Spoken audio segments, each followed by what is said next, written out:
G'day guys, and welcome to another episode of Water Assassin Fishing. Dave here today, and I'm finally back out here. I haven't been in this kayak since that last video with the trout. And as you can see, I probably can't see, but as you can see just there, the deck's an absolute pigsty with mud. Wasn't able to get out and give it a proper clean, so I'm going to target squid today. Big marine warning, so I've got to be in and out, but I am in Vincentia, so I've just driven an hour up the coast to try and find the squid because I haven't really been able to get out yet into Batemans Bay and actually find new ground. So I thought drive an hour and 15 minutes to somewhere I know there's squid rather than looking around for 3 hours trying to find it. So sorry for the lack of videos lately guys, it's been hectic in the gym and obviously trying to put everything I have into this at the moment, so weekends and that sort of thing have been pretty busy, but I'm keen to get out here now and sort of catch something with you guys. Like I said before, marine wind warning is going to pick up, so I don't have too long before that comes into effect. I think they were sort of saying, well, right now it's going to be 40 k's an hour, but as we all know, the mornings are always not as sort of hectic, so any minute this westerly could come through and just completely wreck my day. But yeah, hopefully I can get out and catch as many as I can ASAP for you. Don't have the 360 camera, it's getting fixed at the moment, so you guys are gonna have to deal with the one I got on at the moment, but that's right. Let's get into it. Woo.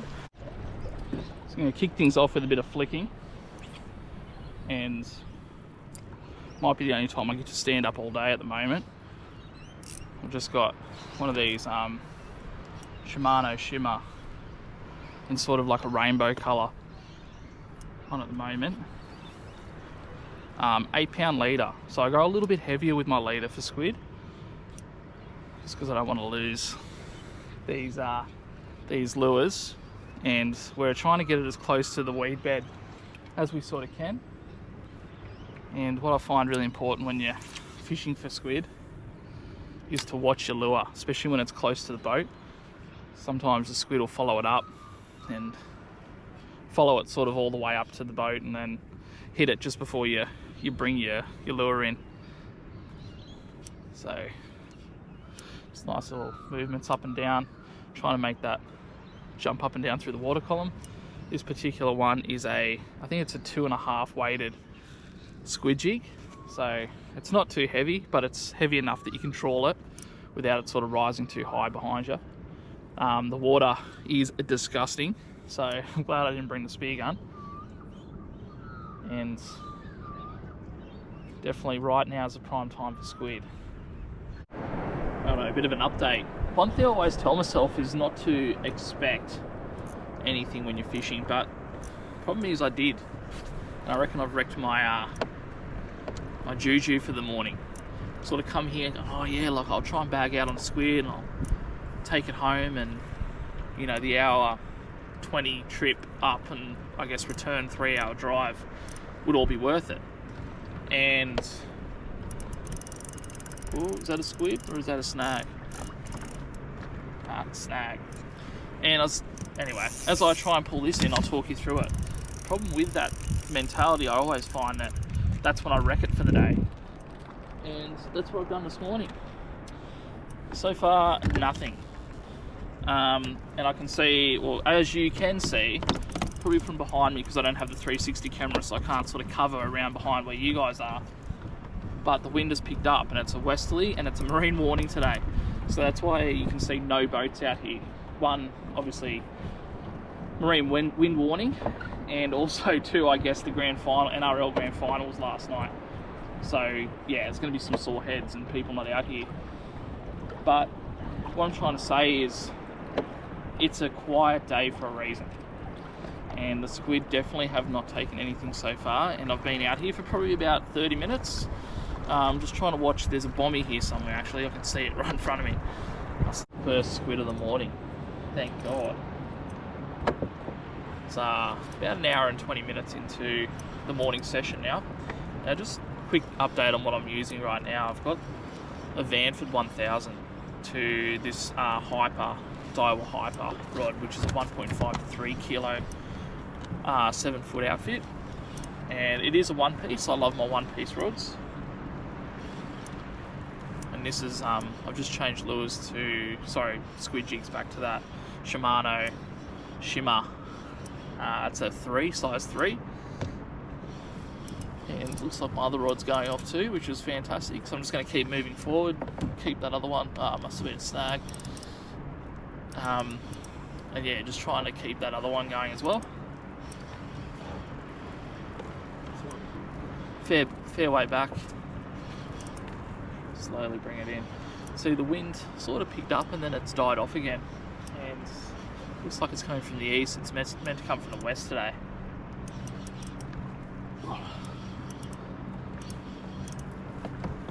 No, it's not the best viewing, catching squid for you guys, but it is one of my favourite things to do. Make sure plenty of drag. As it gets close to the boat, it'll want to spurt away. But you guys have seen it happen many times on my channel. It's about a medium-sized squid. It's awesome. Get rid of his ink. Then what I'll do, see the dolphin just there. What I'll do is I'll throw that one back out just in case there's any squid following. I'll quickly show you guys this guy. There he is, just there. Most of his ink's out now.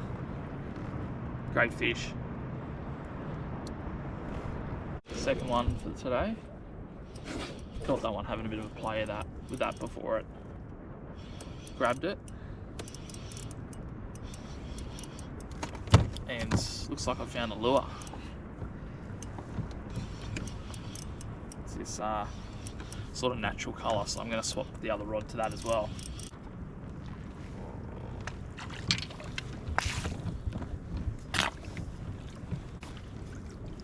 Second one for today. So if we get him out there. Bugger. Anyway, so this is the lure I've got.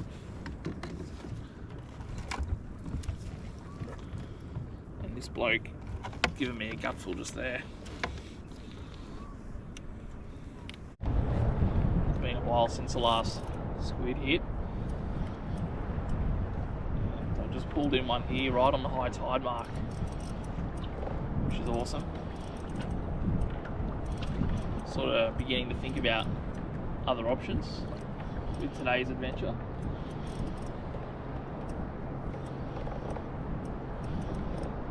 Pumped. This one feels actually really good. And just trying to keep that other squid jig out as well. Hopefully something can jump on it while this one's coming in. But yeah, that last squid got me right in the face. You guys probably saw that on camera. Just went boof, and yeah, ink everywhere. Oh, this is a really good sized squid. This one's probably double the size of that last one I brought in.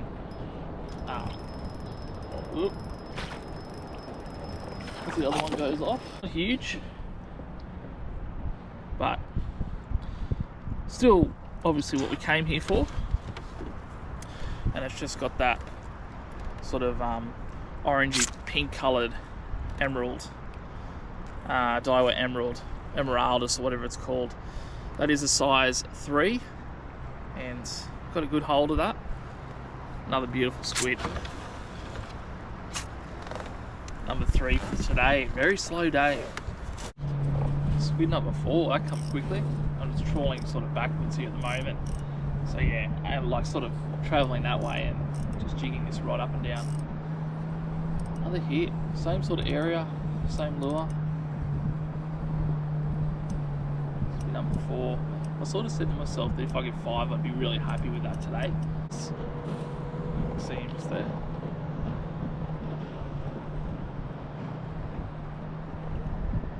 Things I get asked a little bit when I'm catching these fish is, how do I get through those periods of time where you're not catching anything? And if you have done enough fishing, you'll understand what I'm talking about.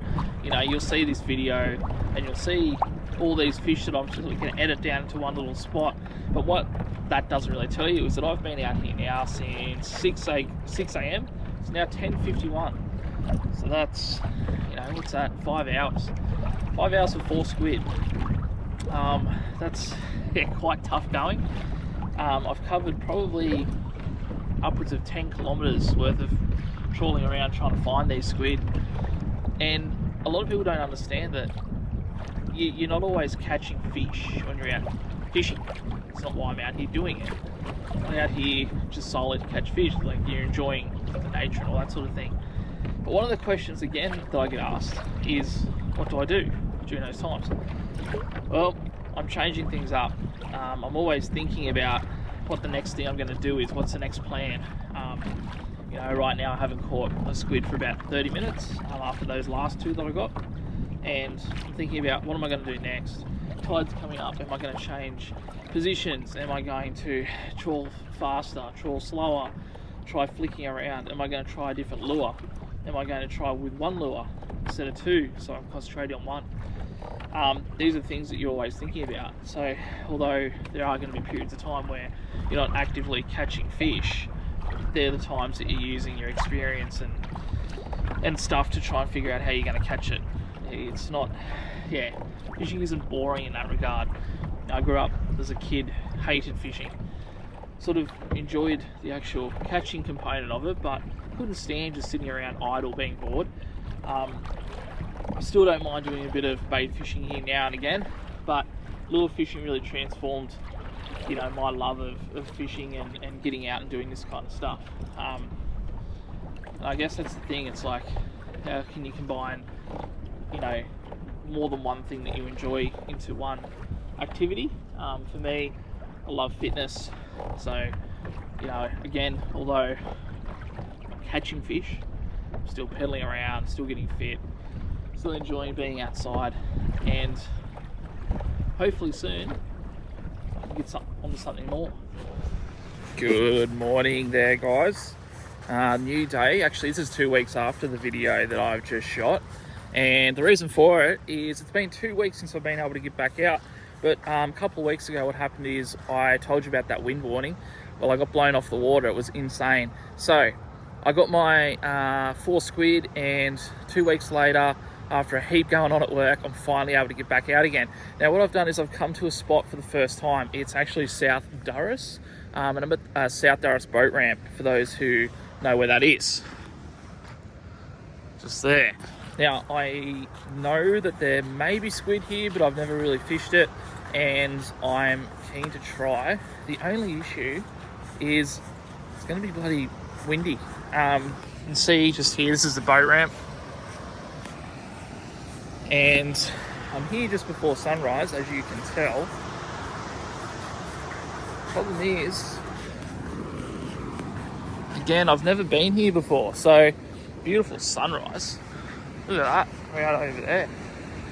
And I'm going to obviously try and launch here. I'm going to throw the yak in, and then I'm going to paddle out and around these rocks. You can see there's a bit of a bommy there. Good spot to spearfish, actually. And then plan is out and around this headland, out to there. And you can have a look at that. That is exquisite. Now, there is an island out there. I think it's called Wasp Head Island. And I think there might be a reed bed in between here and there. So I'm going to just trawl around, try and find something.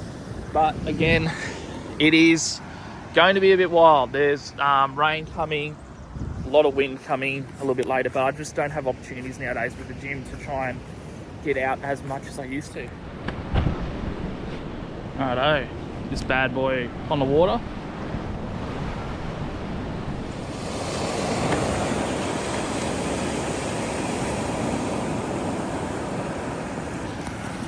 Gonna do the responsible thing, guys.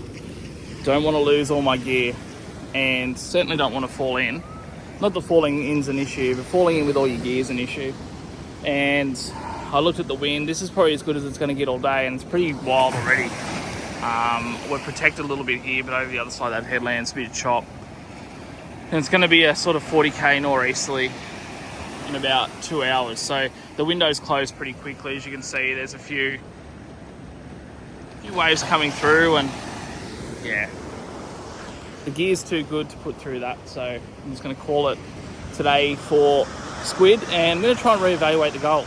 Hopefully I've got some lures and maybe go up into the Clyde and have a go up in there. I'll have a look. Sorry about the audio and visual at the moment, guys. That rain that I was talking about before has set in. And what I've done is, as mentioned, I've got away from that coast and I'm now just trawling in the Clyde River, trying to target something with a sort of mid-level diver, and then just a soft plastic that is on a very light jig head just there. And just thought I'd make my way down. I'm still on a rising tide, so I'm sort of working my way against the current at the moment. Just going to sort of float down river, and then, yeah, not sure what I'm going to pick up just yet, but hoping for something all right. I've just witnessed a bust up just over there. Just trying to bring in this rod real quick so I can flick around this soft plastic. Don't know what it was, but I'm assuming like salmon or tailor or something like that. Haven't seen another one since, but yeah, try and get this in as quick as I can. Righto, so we're at the very top of the high tide now, and just sort of drifting along, just pedaling a little bit before this tide starts to run its way out. And I'm just on the edge of what is a on the edge of a rock platform that sinks down pretty deep into the water. And this is probably the perfect spot for a jewfish, to be honest. Just got two soft plastics out.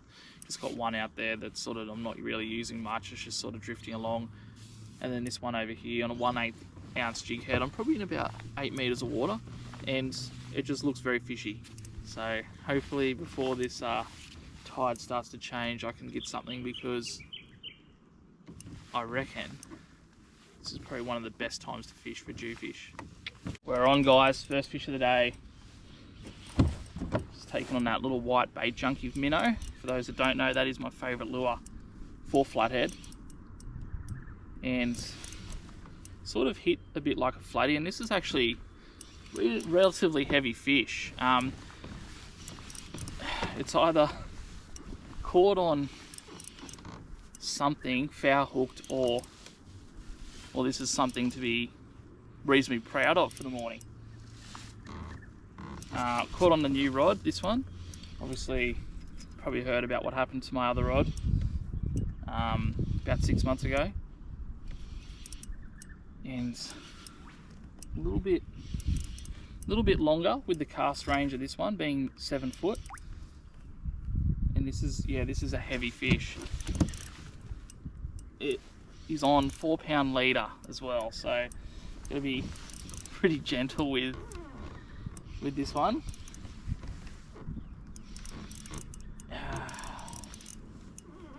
Hasn't really run hard yet, so I'm definitely putting my money on it being a flathead. So those that haven't seen some of my videos, you'll see the different kind of fight style of a flathead. Oh, okay. This is a good fish. It's taking some serious line there. Good head shakes too. Just got this other line out, and this is probably one of the hardest things. You guys have probably watched me a few times. I'm just going to give this screen a bit of a clean just there. You guys have probably watched me a few times sort of juggle the art of whether or not to bring in the other line or not. Being this one so close to the boat, and that one's still got tension on it, I'm not really like wrapping around it in circles, so I'm not too worried about where that one's currently located. This fish is pretty much fighting straight up and down. The issue we've got when it becomes a heavier fish like this on light gear though is, I've mentioned this before, if this lure is down the throat of this fish and the lead is sort of wearing away at the teeth, you've got a good chance of losing it, which is the downfall of fishing light. But if we have hooked this in the side of the mouth, and because we are fishing nice and slow, we're not trying to reel it in really fast, just sort of like what a lot of the beginners will do, then yeah, we can fight this fish for a while and tire it out before we get it too close to the boat. Okay, this is definitely a good fish, to be honest. This is where things start to get a little bit scary. It's not, it's a G, oh, it's a jewfish. Oh, I called it early. I was in the perfect spot for a jewie and I just got one. You little beauty. Oh, it's a nice soapy. How good is that? Let's go. For those that don't know, around the south coast, jewfish are the #1 sort of targeted, I guess, targeted species in terms of like a sport fish, and for good reason. This one didn't fight too hard, as you could see, but this is only 4-pound leader. I'm going to show you what I mean by scary. So this is a jewie, and I'm going to twist the angle of this because I'm not on the 360 camera at the moment. So the jewie is here, that's the line. The line is actually deep down in the mouth of it, and see those teeth? They're wearing away at that leader. Now, I was very lucky to catch this fish, as you can see, but that is caught deep into him. Now, I'm pretty sure to keep a jewie, it's got to be like 75 centimeters. This one's not going to be that big. So we're going to get a nice photo of it and then release it back into the water. But what a catch. Just on that slack tide, I called it early. Perfect spot for a jewie. Yeah, how good.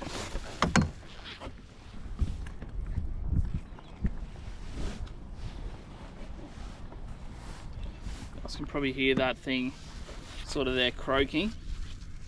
It's a classic noise of a jewie.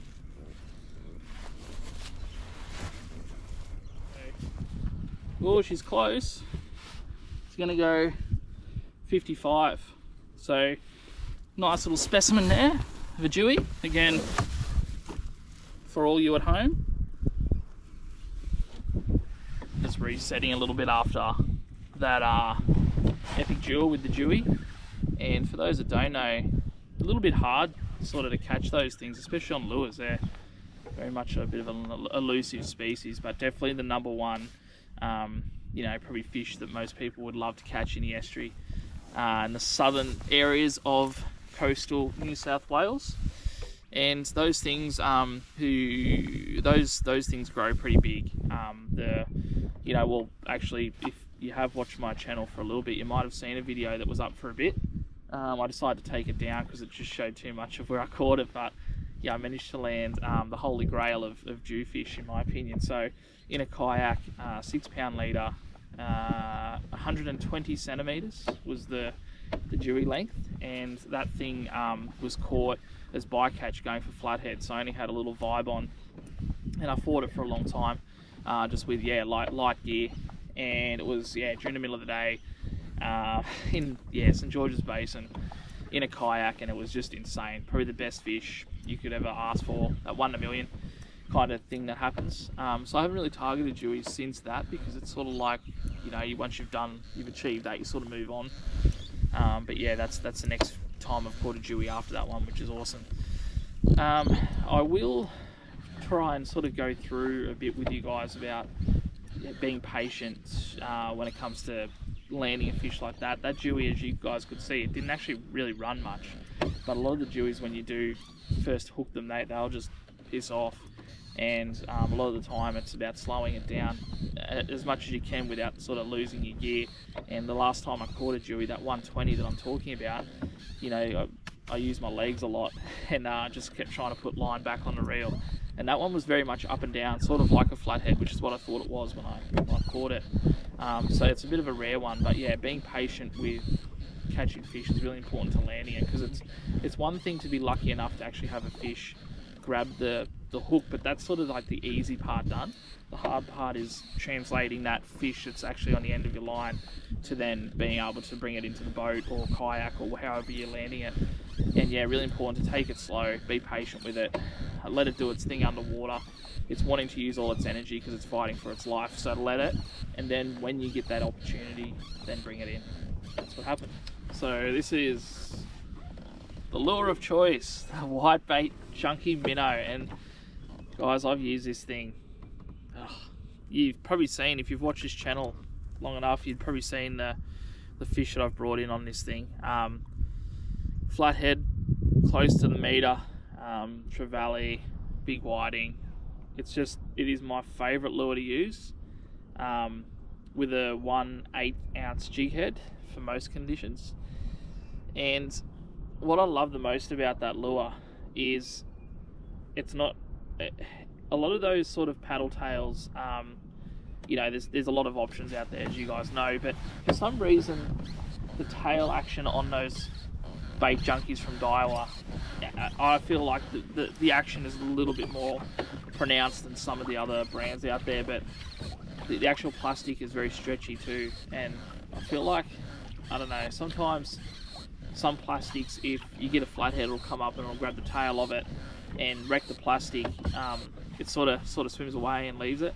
But I feel like because the bait junkie is that elasticy, it sort of doesn't really get a chance to grab and taste the plastic. So there's a good chance it comes back and has another crack. And I've felt a few times on my fishing trips, if I'm lacking a bit of confidence in like a diver, or even like some of the double clutches that I use that you guys see me use for flathead, as soon as I go like lighter with my gear, change to like 4 or even 2 pound leader, put on a like smaller jig head and a white bait junkie minnow, it's sort of like a game changer in terms of like the catch rate that you get onto. You do lose the odd one because obviously the lure is small, but yeah, the hookup rate is a lot more than I feel like a lot of lures out there. So do yourself a favour, go to wherever you can, local tackle shop, get the white bait junkie minnow, and if you're sort of lacking confidence in a lure, guarantee you'll catch a fish with that lure. And just like that, after I hit stop and I'm talking to you guys on the camera, fish on baby, fish on. So this is on the Daiwa double clutch, my second favourite lure to use for flathead after the obviously Daiwa bait junkie minnow. And oh, I got a jumping fish. We're on a salmon by the look of that. I'd say salmon, baby. For those that don't know, the Australian salmon, oh, as it jumps, hopefully I got that on video, jumps behind that. There's a log there. Hopefully I didn't get that caught around that. But the Australian salmon is very different to the Atlantic salmon, so don't get too confused between the two. Australian salmon definitely does not taste as nice as the Atlantic salmon, and they're a completely different species of fish. I don't know if I can get both of me and this fish in this video. Sorry about the upskirt. Ooh, that's actually not a bad little fish. The best thing about, oh look at that swimming. The best thing about salmon is they do swim in schools though. And you guys watch me in a video that I did with PSI about 3 months ago. I came up in here and spent 8 hours constantly on salmon. So we'll see what we have. Back on me again. Starting to get a bit tangled around this other, see that line just there. So I'm just going to fix this up, get this kayak going straight again. Those who haven't fished out of a kayak before, highly recommend it. If you own a boat and you fish the estuary a little bit of a different challenge. Ultralight from, oh that's a decent fish. Ultralight from a kayak is a lot of fun. And I've only got 4 pound leader on this bad boy, so be very gentle. There he is.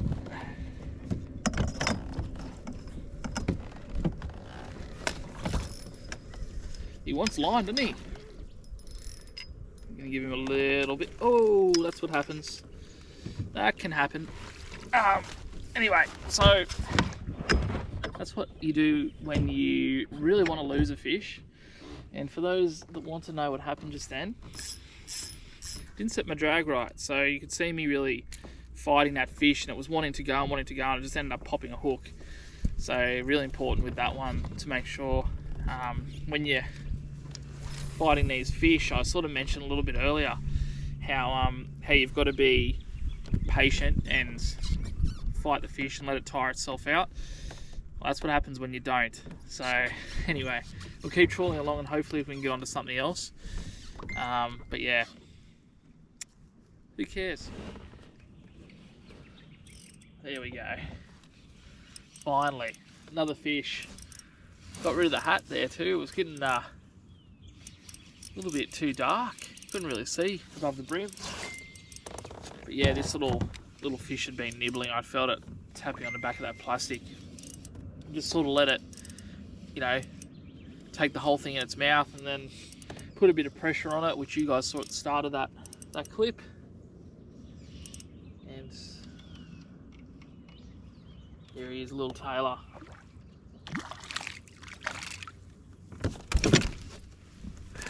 Little chopper. These ones love to eat your lure, and you've got to be careful of that, because the last thing I want is stitches. But yeah, this Taylor took that bait junkie, and this is why I love the bait junkie minnows and the plastic that the Daiwa has, because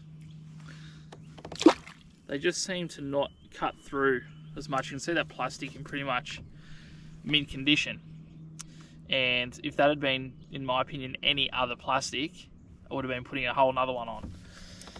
But as it seems, that Taylor, also known as Chopper, didn't get right through that. Pretty much casting this lure right on the edge of this sort of like island bit here, and big flathead thump, just didn't commit. So it's a little bit disappointing. That would have been a fantastic fish to try and fight.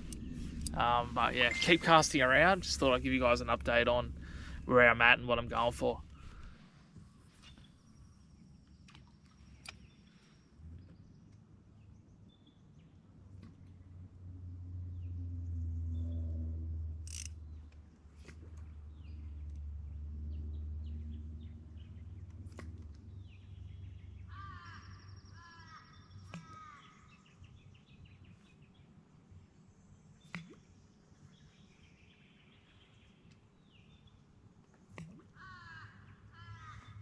I wish I had that on GoPro. Just chucking a little popper underneath these tree branches here, and it's like I've picked up a blackfin brim. Beautiful fish. Oh, good fish. Straight out of those sort of mangroves over there. And yeah, he's running a little bit, isn't he? Got a lot of things underneath the boat that he can get tangled on. Give him a little bit more drag, just fight him a little bit slower. He's a nice looking fish. So you've just got that popper on the side of the mouth, so I've foul hooked it, which is why it's so hard to sort of reel it in. This old net ready to go. Geez, I've caught some fish with this net over the years. Let's bring him in. Oh. Yeah, sort of chucking the lure around for like bass and estuary perch, and obviously one of the bycatch to those specimens of fish is the brim that loves surface lures as well. Now obviously, as mentioned previously, I don't have the equipment to give you guys 360 video footage, so I couldn't really get that fight properly on camera. But just over here behind me, you sort of see those trees. It was right in underneath that. So good fish. Now he's got 2 treble hooks in him, and I'm going to take my time getting this out, because he's going to thrash around as soon as I have one of these trebles out. And that's how you end up with hooks in your fingers. So that's what I'm using, just that little surface popper just there. Chucking him in underneath that tree sort of foliage. Don't know the actual terminology of what they are, but just chucking him in there. And this is actually the wrong identification of brim. This is actually a yellowfin brim. Easy to get them wrong. You can see the big spike on the very top of him just there. That's gonna hurt a lot if that goes in you, and that's sort of why you got to be so careful holding these fish. But we'll get him back in the water. Beautiful fish.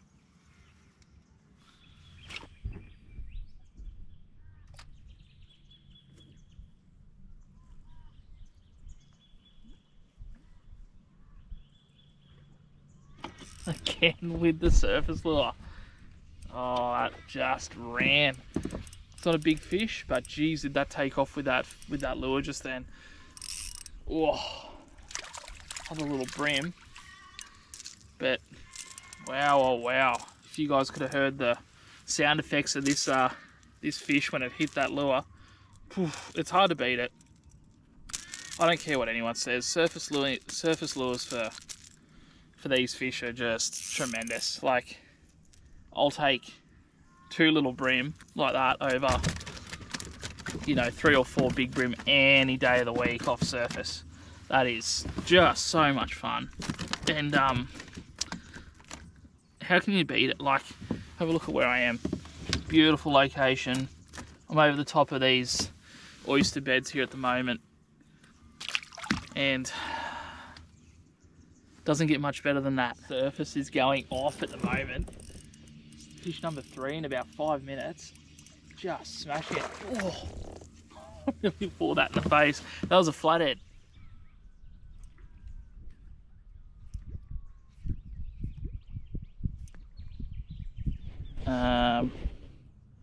Was that a seal or a turtle? It's too big for a turtle. What the hell was that? I think there's a seal up here. I'm like 10k upriver.